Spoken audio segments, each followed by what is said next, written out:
téléspectateurs de Bloc 221 TV, bonjour et bienvenue. C'est l'heure de la revue de l'actualité. La Cour des comptes a débusqué un carnage financier dans la gestion de l'Agence sénégalaise d'électrification rurale sur l'exercice 2018-2021. Dans un rapport, les contrôleurs ont surtout mis l'accent sur les irrégularités dans la rémunération du directeur général. Ils ont relevé qu'en plus de son salaire mensuel, ce dernier s'est tapé durant la période de contrôle d'un surplus de 29 400 litres de carburant, 15 millions de francs CFA au titre de gratification annuelle et de 5 millions de francs CFA de 13e mois. Dans leur conclusion, les magistrats vérificateurs de la Cour des comptes ont relevé une dotation en carburant ne respectant pas les quantités autorisées. En outre, il a été relevé dans le rapport de la Cour des comptes que sur la période de contrôle, l'octroi de gratification annuelle au directeur général et au personnel par le conseil d'administration, ces gratifications correspondent pour le directeur général à 3 mois de salaire, pour le personnel cadre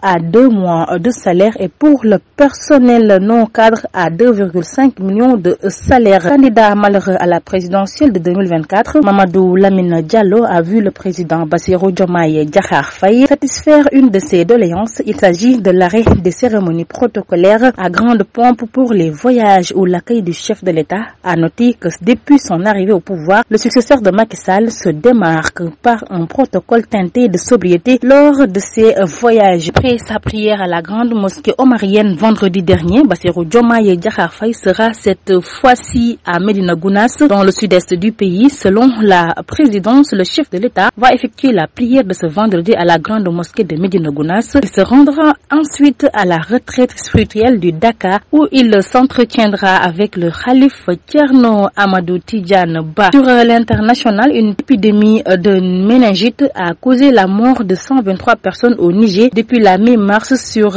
plus de 2012 cas dénombrés dans le pays, révèle l'Organisation mondiale de la santé OMS, soulignant que les enfants sont les plus affectés. La capitale Niamey est particulièrement touchée par cette maladie. Cette augmentation est inquiétante comparée à la même période de l'année précédente où 1389 cas avaient été enregistrés avec 72 décès, rapporte ONU Info, le site d'information des Nations Unies, indiquant un taux de létalité de 6,1%. Le dernier décompte effectué le 17 avril dernier par les autorités sanitaires faisait état de 1692 cas notifiés, dont 99 décès. Renseigne la même source. Pour faire face à cette situation critique, l'OMS est à pied d'œuvre dans la riposte en collaboration avec ses partenaires techniques et financiers pour la mobilisation de ressources en vue de l'organisation d'une campagne de vaccination pour contenir la maladie. Le président bissau-guinéen Omar Sissoko Ambolo a opposé une fin de non-recevoir à la demande d'extradition de François Bozizé émise par la Cour pénale spéciale de Bangui contre l'ancien chef d'État centrafricain, rapportent plusieurs médias internationaux. La CPS a émis mardi un mandat d'arrêt international à son encontre pour des violations des droits de l'homme commises entre 2009 et 2013. Ce mercredi, le président